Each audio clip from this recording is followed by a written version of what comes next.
Mari kita berdoa sebelum kita merenungkan firman Tuhan. Bapa di dalam surga, kami bersyukur di dalam hidup setiap kami, Tuhan terus berkarya, Tuhan terus menguatkan, Tuhan terus bekerja ya Tuhan. Dan Tuhan membentuk kami terus menjadi anak-anak Tuhan yang mengasihi Tuhan. Hari ini ya Tuhan, kami boleh berkumpul beribadah dan kami sebentar akan membaca dan merenungkan firman-Mu. Kami mohon berkaryalah lagi ya Tuhan dalam hidup kami. Biarlah apa yang kami baca dan kami renungkan bersama, Roh Kudus bekerja sekali lagi menarik kami menjadi anak-anak Tuhan yang mengasihi Tuhan. Berkati ya Tuhan waktu di depan kami, di dalam nama Tuhan Yesus kami berdoa. Amin. Selamat pagi saudara. Nah, saudara, mari kita bersama membuka satu bagian firman Tuhan dari Mazmur 118.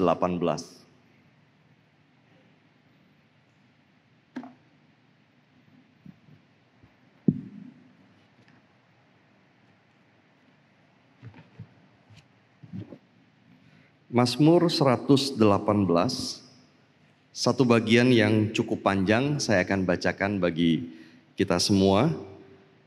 Menjadi sebuah bagian yang akan kita renungkan di dalam kebaktian di akhir tahun ini. Saudara, Mazmur 118, demikian firman Tuhan.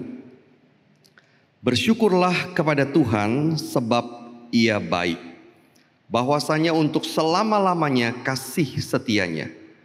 Biarlah Israel berkata bahwasanya untuk selama-lamanya kasih setianya. Biarlah kaum Harun berkata bahwasanya untuk selama-lamanya kasih setianya.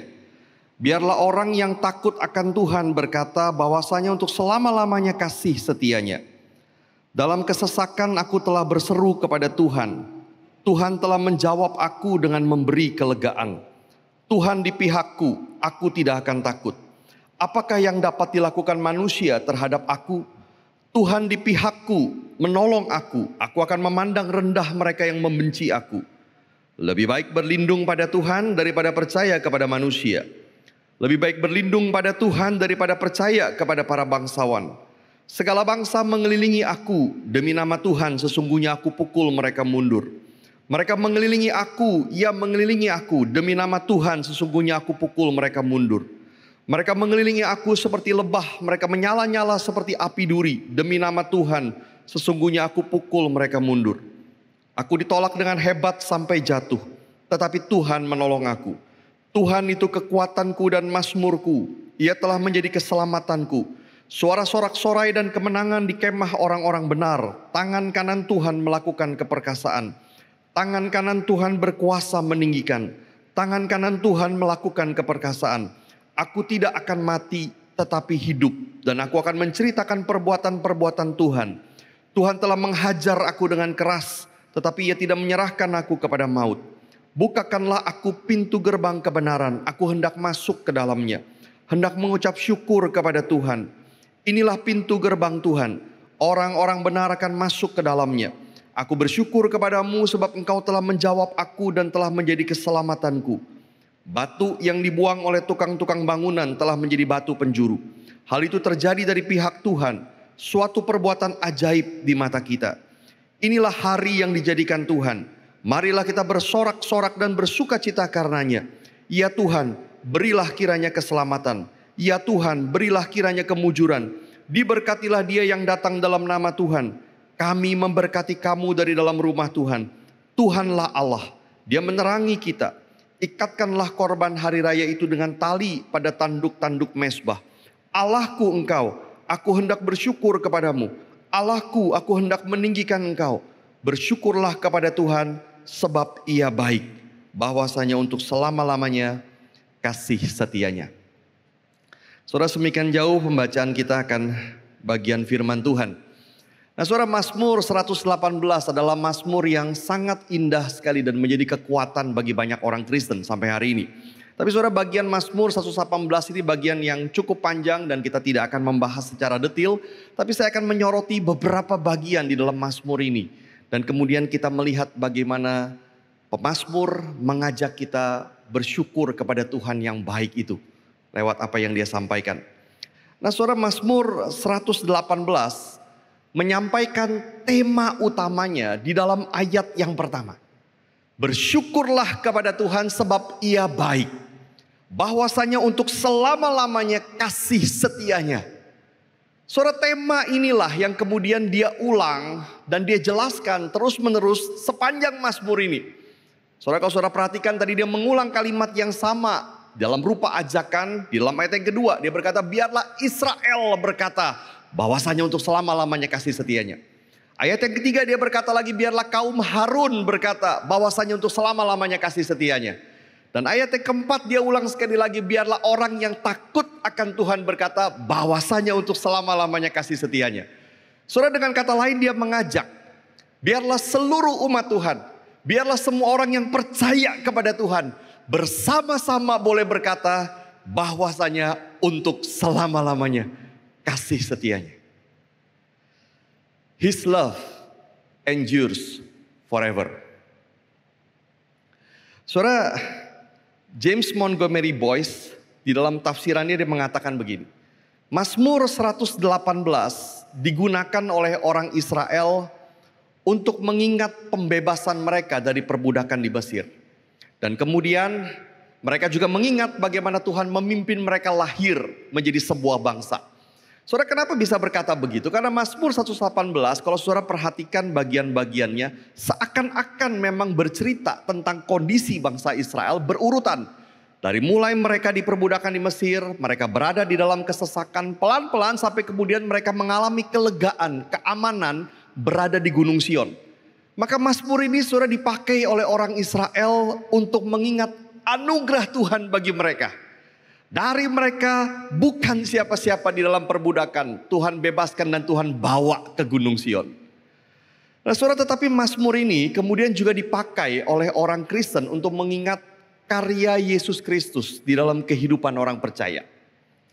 Saya percaya kalau saudara sering kali membaca Alkitab dan saudara tadi memperhatikan pembacaan kita, saudara akan menemukan ada beberapa ayat di dalam Mazmur ini yang terasa familiar, akrab. Karena saudara, ayat-ayat itu memang dikutip di dalam perjanjian baru untuk menunjuk kepada Yesus Kristus. Saudara, mari kita perhatikan dulu dua bagian dalam Mazmur ini yang bicara tentang Yesus Kristus. Yang pertama saudara adalah ayat 22 dan 23. Batu yang dibuang oleh tukang-tukang bangunan telah menjadi batu penjuru. Hal itu terjadi dari pihak Tuhan, suatu perbuatan ajaib di mata kita. Nah, saudara-saudara, bagian ini dikutip beberapa kali di dalam perjanjian baru. Ada di dalam Injil Matius, Markus, Lukas, bahkan di dalam surat 1 Petrus. Tetapi saudara, kalau di dalam Mazmur 118, ayat ini bicara tentang bangsa Israel. Di dalam perjanjian baru, ayat ini bicara tentang Yesus Kristus. Saudara, istilah batu penjuru itu mungkin berarti batu besar yang diletakkan di dasar di salah satu sudut dari bangunan. Batu itu menjadi pengikat atau penyangga dari barisan batu lainnya, dan batu itu menjadi fondasi yang kuat dari bangunan itu. Saudara, maka gambarannya seakan-akan ada sebuah proyek bangunan yang sedang dikerjakan oleh tukang-tukang bangunan. Dan tukang-tukang itu kemudian mencari batu yang bisa digunakan sebagai batu penjuru. Digunakan sebagai dasar untuk batu lainnya bagi bangunan mereka. Tetapi ironisnya saudara, ketika mereka menemukan Israel atau dalam perjanjian baru, ketika mereka menemukan Yesus, mereka tidak melihatnya sebagai batu yang tepat. Maka kemudian mereka memutuskan untuk membuang batu itu. Seakan-akan mereka melihat, mereka memeriksa, dan mereka memutuskan bahwa ini tidak bisa dipakai, dan kemudian mereka buang. Saudara, demikianlah Israel ditolak oleh bangsa-bangsa yang berkuasa di zaman itu. Mereka dianggap sebagai bangsa yang hina, bangsa yang terbuang. Tetapi Allah akan membuat mereka menjadi batu penjuru dengan mengirimkan Yesus. Demikian pula saudara, Yesus Kristus sendiri. Dia ditolak oleh bangsa Israel dan para pemimpinnya. Seakan-akan saudara bahwa mereka memeriksa Yesus. Dan mereka mendapati bahwa dia tidak bisa, tidak cocok untuk dipakai bagi bangunan mereka. Mereka mungkin saudara bertanya, dari mana asal Yesus? Galilea, daerah yang rendah. Apa pendidikan formalnya? Tidak ada. bagaimana ajarannya, dia mengkritik mereka, menelanjangi dosa dan kemunafikan mereka. Maka setelah memeriksa Yesus, mereka memutuskan untuk menolak dia. Saudara, mereka lah tukang-tukang bangunan itu. Mereka memutuskan Yesus tidak cocok, maka mereka membuang Yesus dan meneruskan bangunan mereka sendiri tanpa Yesus.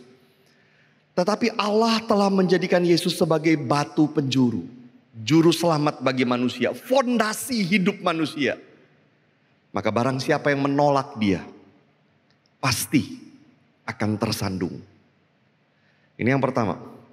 Yang kedua, surah ayat 25 dan 26. Ya Tuhan, berilah kiranya keselamatan. Ya Tuhan, berilah kiranya kemujuran. Diberkatilah dia yang datang dalam nama Tuhan. Kami memberkati kamu dari dalam rumah Tuhan. Saudara, ingatkah kapan kalimat ini yang kira-kira serupa ini muncul di dalam perjanjian baru? Saya yakin saudara harusnya ingat. Waktu Yesus masuk ke dalam Yerusalem, lalu orang banyak menyambut dia dengan seruan, Hosana. Diberkatilah dia yang datang dalam nama Tuhan. Nah saudara, di dalam Mazmur 118 kalimat ya Tuhan berilah kiranya keselamatan, itu adalah Hosana. Hosana artinya adalah Tuhan berilah keselamatan. Sebuah seruan memohon keselamatan dari Tuhan.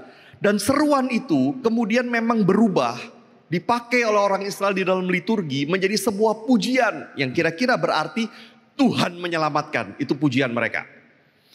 Nah saudara, awalnya juga yang dimaksud dengan dia yang datang dalam nama Tuhan mungkin adalah orang-orang yang datang ke bait Allah di Yerusalem. Lalu mereka yang berada di bait Allah itu kemudian memberkati orang-orang yang sedang datang itu.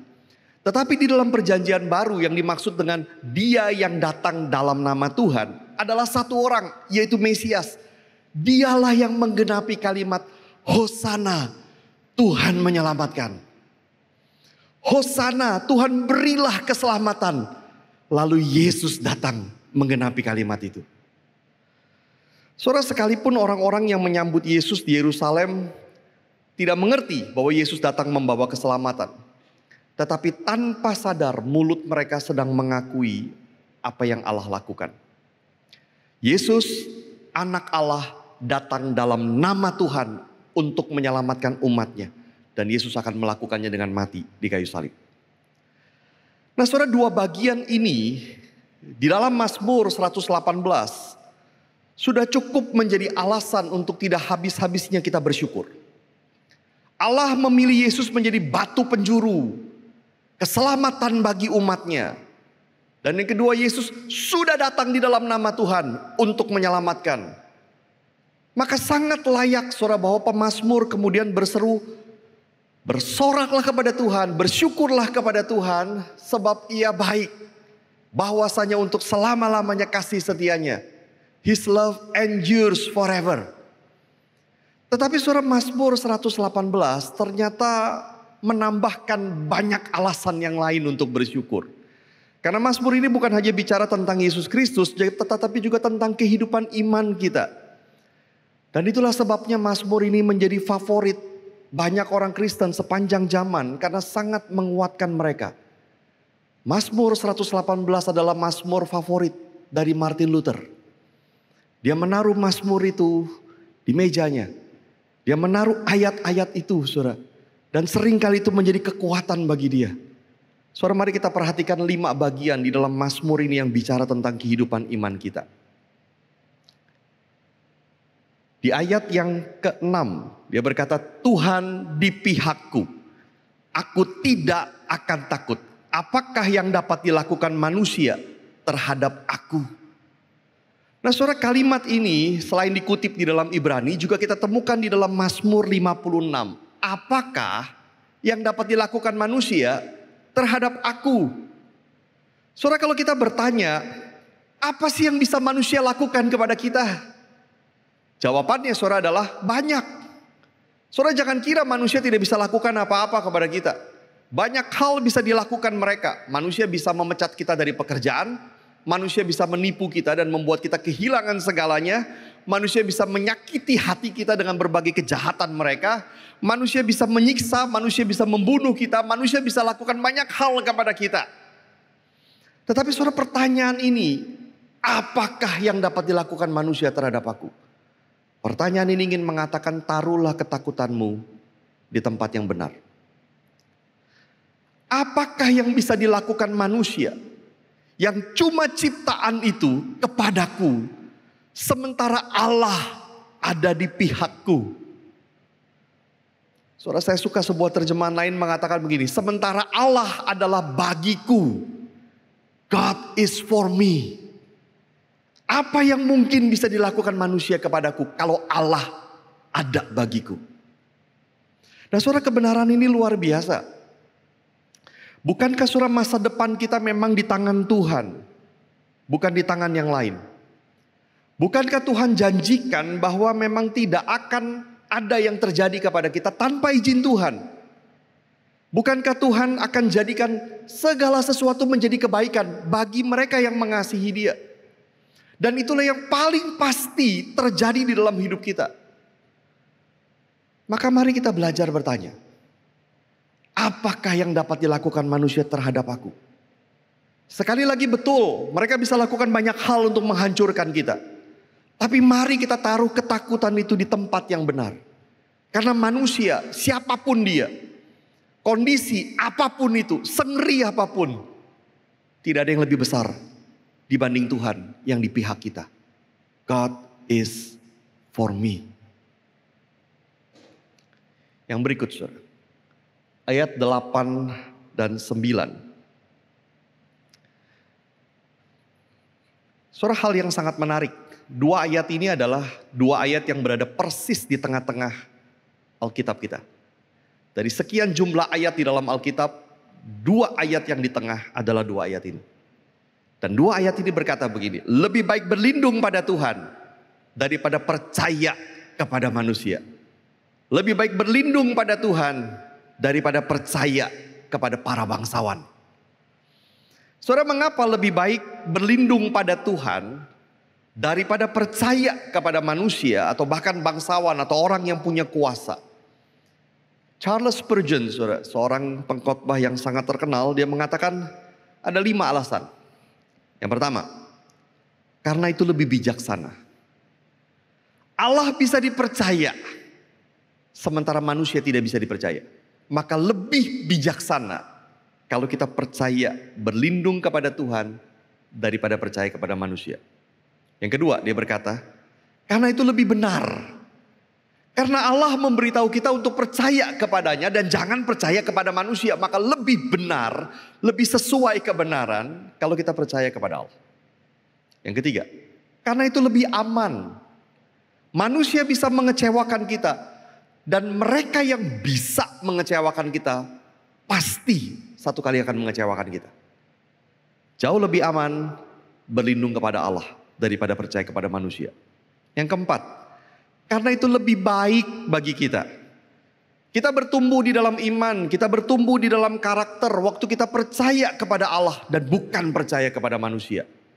Dan yang terakhir, Spurgeon berkata, karena itu lebih berguna bagi kita. Karena Allah akan menerima kepercayaan kita dan memberkati itu.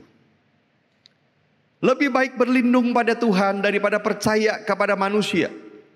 Saudara, orang-orang yang tidak mengenal Tuhan tidak akan bisa mengerti ini. Mereka tidak akan bisa mengerti apa artinya lebih baik berlindung pada Tuhan daripada percaya kepada manusia. Tetapi sayangnya, banyak orang Kristen yang berkata percaya kepada Tuhan dan mengenal Tuhan juga tidak mengerti ini. Saudara, apakah kita mengerti dan percaya bahwa Allah bisa mengubah segala sesuatu dengan sangat mudah jikalau itu sesuai dengan kehendak Tuhan? Apakah saudara kita percaya bahwa sakit yang kita alami, kesulitan yang kita hadapi, air mata yang kita alirkan, segala susahnya kita, tidak ada satupun yang luput dari perhatian Tuhan? Ada satu ayat di Mazmur bahkan mengatakan air mata kita ditampung di dalam kirbatnya. Saudara, bukan berarti Tuhan betul-betul punya sebuah botol untuk menampung air mata kita. Tetapi tidak ada satupun yang sia-sia luput dari perhatian Tuhan. Dia tahu semuanya. Apakah kita percaya bahwa Tuhan akan memberikan kita kekuatan ajaib untuk menanggung segala kesusahan apapun itu? Apakah kita percaya bahwa Tuhan akan menjadikan semuanya indah pada waktunya? Saudara, jikalau kita tidak percaya hal-hal itu, lalu apa bedanya kita dengan orang yang tidak mengenal Tuhan? Tetapi kalau kita berkata bahwa kita percaya, mari tanya, betulkah kita mengamini kalimat ini? Lebih baik berlindung kepada Tuhan daripada percaya kepada manusia siapapun dia. Lebih baik saya berlindung kepada Tuhan. Yang ketiga, saudara, di ayat 17 dikatakan, aku tidak akan mati tetapi hidup.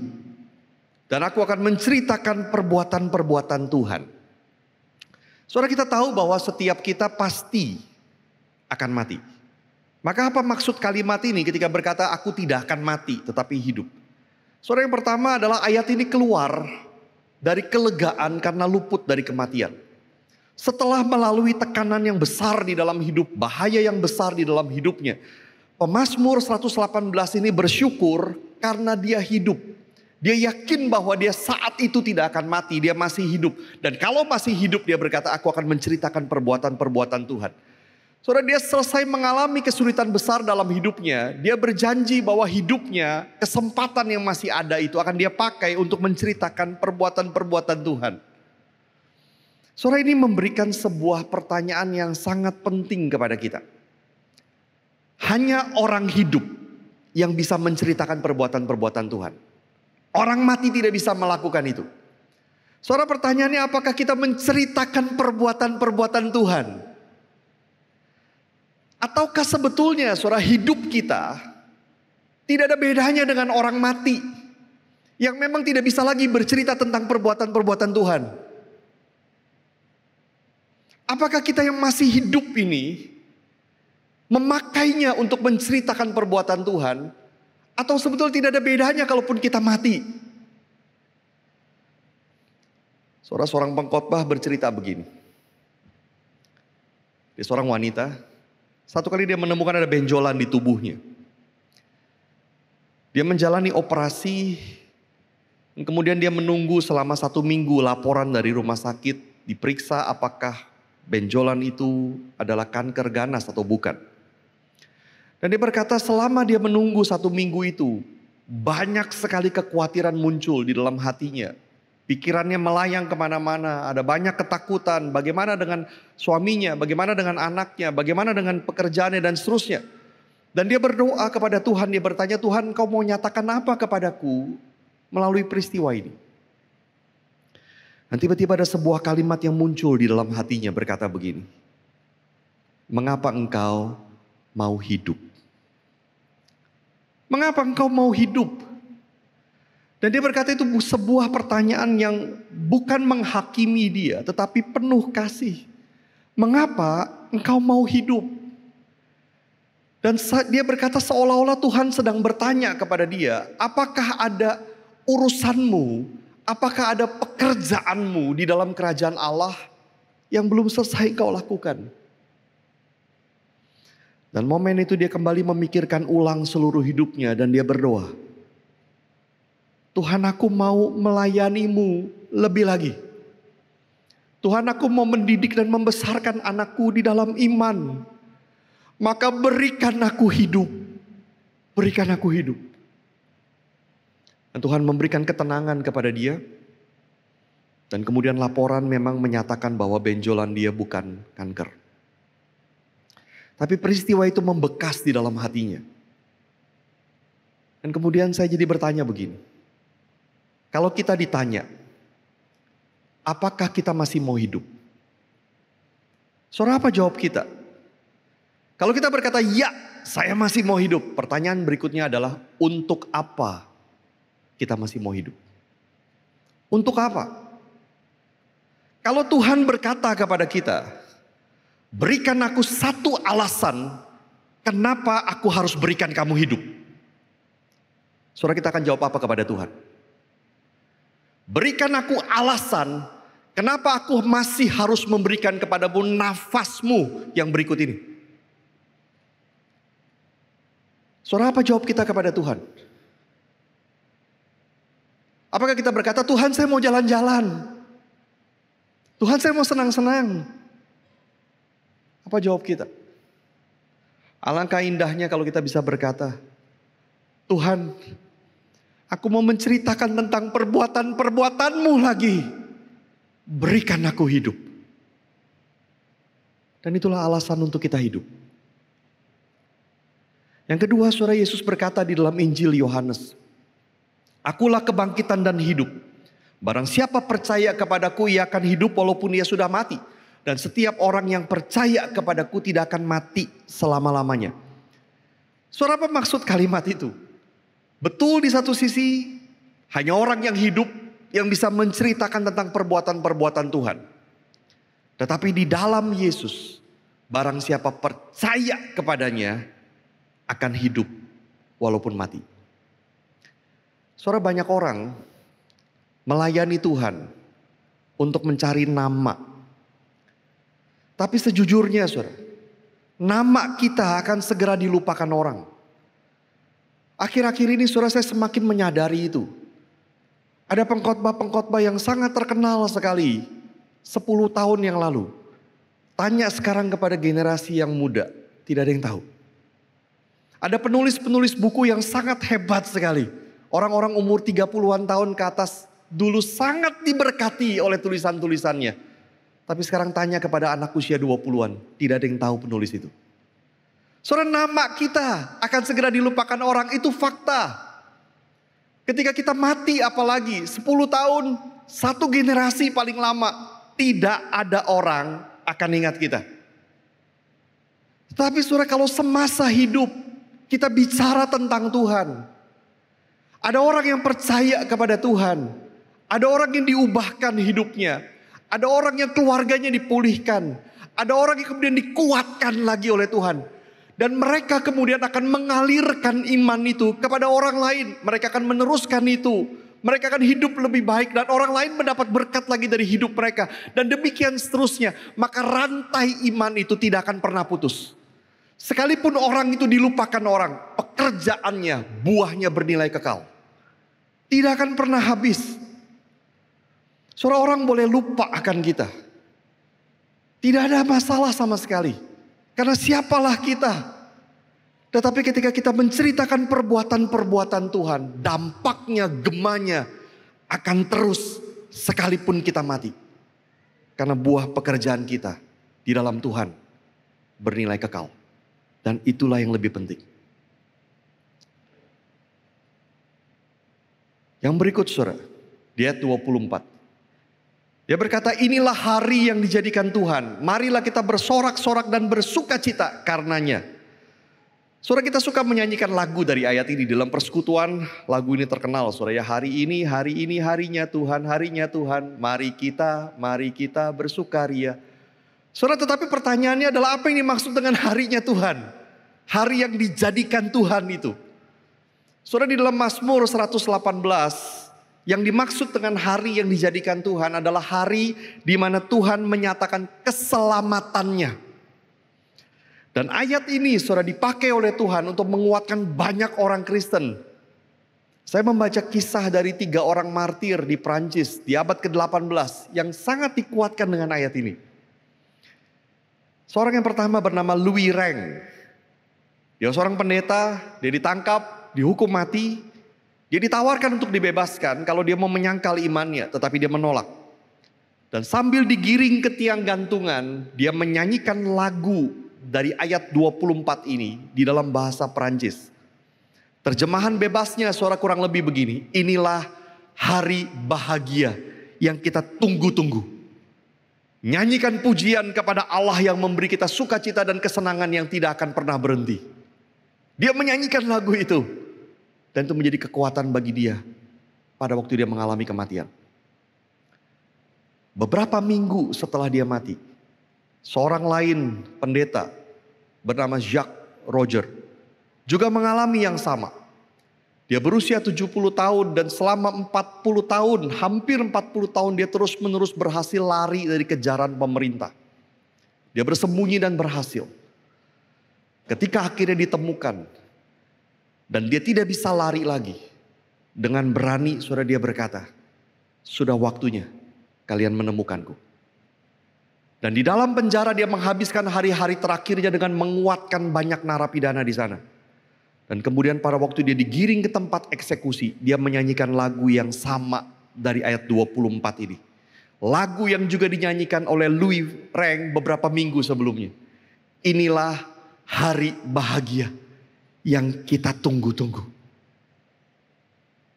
17 tahun setelah itu, seorang lain bernama François, dia juga ditawarkan untuk dibebaskan kalau dia mau menyangkal imannya, dan dia menolak. Dan waktu dia digiring ke tempat eksekusi, di jalanan penuh orang, dia malah terus berbicara, menguatkan iman orang-orang yang percaya itu. Dan sampai di tiang gantungan, dia bernyanyi lagi. Inilah hari bahagia yang kita tunggu-tunggu. Saudara, ayat ini mengingatkan bahwa hari kematian karena Kristus bukanlah hari kehancuran. Bukanlah hari yang memalukan. Tapi itu adalah hari di mana Tuhan menyatakan keselamatan. Dan bagi kita yang percaya kepadanya, itu hari bahagia yang kita tunggu-tunggu. Ketika kita hidup bagi Tuhan, dan kita mengalami penderitaan, bahkan kematian, terpujilah nama Tuhan. Itulah hari yang dijadikan Tuhan. Hari bahagia yang kita tunggu-tunggu. Yang terakhir, ayat 27 sampai 29. 3 ayat terakhir ini menutup Mazmur 118 dengan 3 pernyataan tentang Tuhan. Tuhanlah Allah, itu yang pertama. Yang kedua, Allahku Engkau.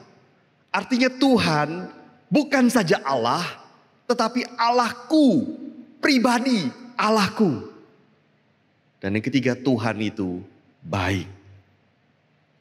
Maka Mazmur 118 ditutup lagi dengan panggilan kepada semua orang. Bersyukurlah kepada Tuhan sebab Ia baik, bahwasanya untuk selama-lamanya kasih setianya. Saudara, hari ini adalah hari Minggu terakhir di dalam tahun 2021.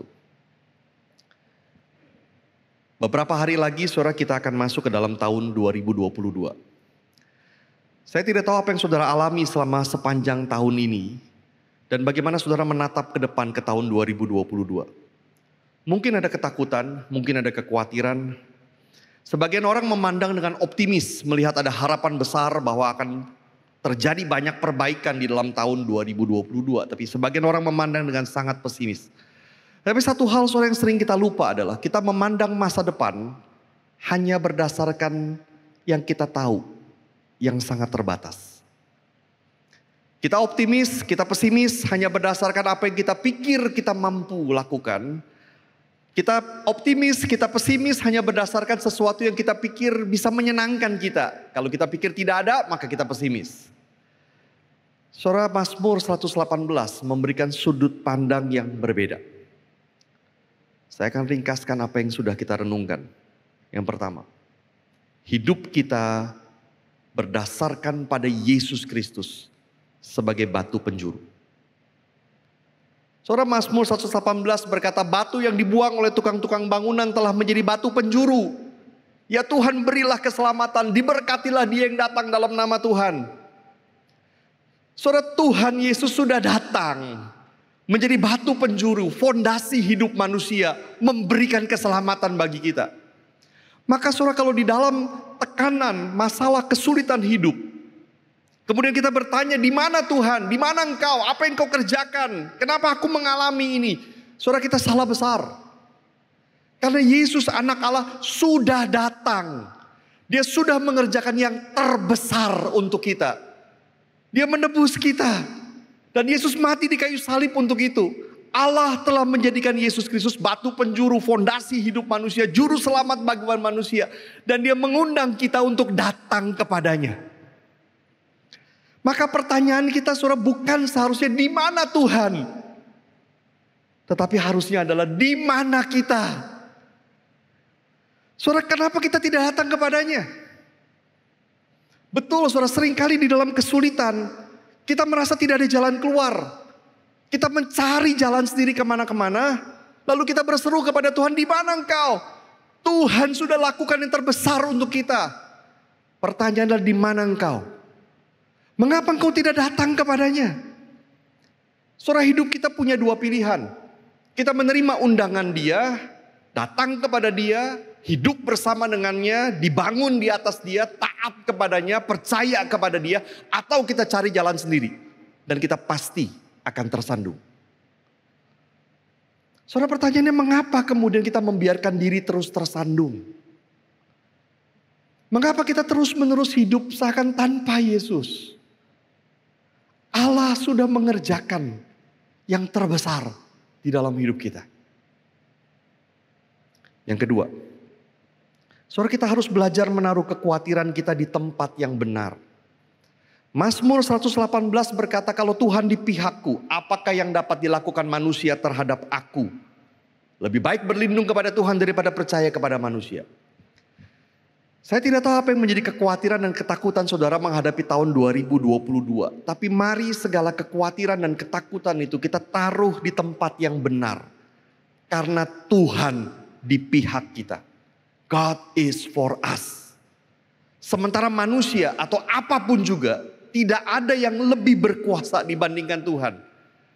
Maka mari kita berlindung kepada Tuhan. Karena itu jauh lebih baik, jauh lebih benar, jauh lebih bijaksana, jauh lebih berguna. Dan yang ketiga, kalau Tuhan masih memberikan nafas hidup kepada kita di tahun depan, mari kita pakai untuk terus menceritakan perbuatan-perbuatan Tuhan. Mari kita bersaksi. Mari kita menyatakan kasih Tuhan. Mari kita membicarakan firman Tuhan. Saudara, mengapa kita tidak lakukan itu di keluarga kita, di teman-teman kita, pada waktu kita berkumpul? Lihat hati kita, apakah kita tulus, betul-betul untuk Tuhan. Aku ingin bersaksi untuk Tuhan, bukan untuk diriku. Mari kita pakai hidup kita untuk itu. Dan kalau itu yang kita lakukan, sekalipun tubuh kita melemah, sekalipun kita mati, kita tetap bisa berkata, ini hari yang dijadikan Tuhan. Mari kita bersorak, karena hidup kita sudah berarti dan menjadi berkat. Dan yang terakhir, kalau Tuhan adalah Allah, dan Tuhan adalah Allahku, dan Tuhan itu baik. Mari kita memasuki tahun 2022 dengan ucapan syukur. Hidup kita memang tidak mudah di tahun 2021 dan mungkin juga tidak akan mudah di tahun 2022. Tapi kita mengisi pikiran kita dengan apa? Hati kita isi dengan apa? Apakah dengan ketakutan, ketidakberdayaan, atau kita hanya percaya kepada kemampuan diri kita sendiri, kepada kemampuan ekonomi kita? Atau kita mengisi pikiran dan hati kita dengan keyakinan akan kuasa Allah? Kita mengisi pikiran dan hati kita dengan keyakinan akan kasih Allah yang pasti akan dinyatakan. Biarlah kita membangun hidup kita di atas batu penjuru, Yesus Kristus. Fokus kepadanya, lakukan kehendaknya, dan percaya Dia akan memimpin kita. God is for us. Allah itu adalah bagi kita. Mari kita tundukkan kepala.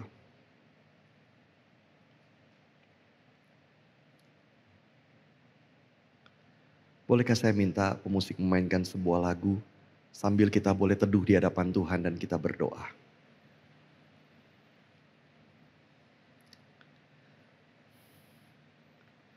Saudara, Tuhan sesungguhnya sangat baik kepada kita. Bukti kasih Tuhan yang tidak terbantah, yang paling besar adalah Yesus datang menyelamatkan kita. Itu cukup berlebih untuk kita terus bersyukur kepada Tuhan. Tetapi Tuhan tidak berhenti di situ. Tuhan tambahkan lagi alasan untuk kita bersyukur.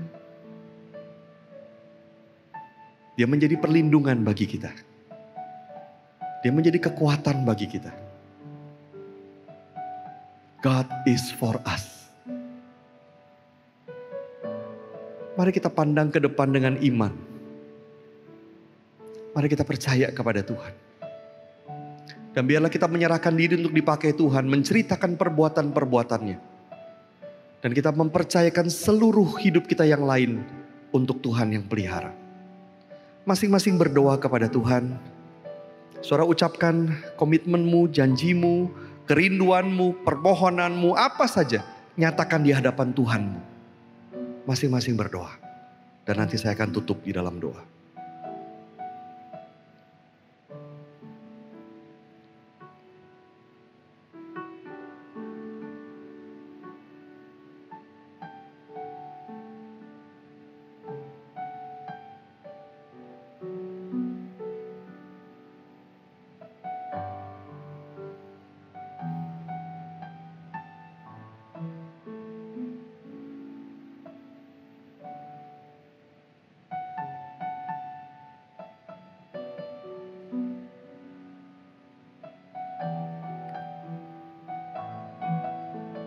Saudara, mari kita bangkit berdiri bersama-sama.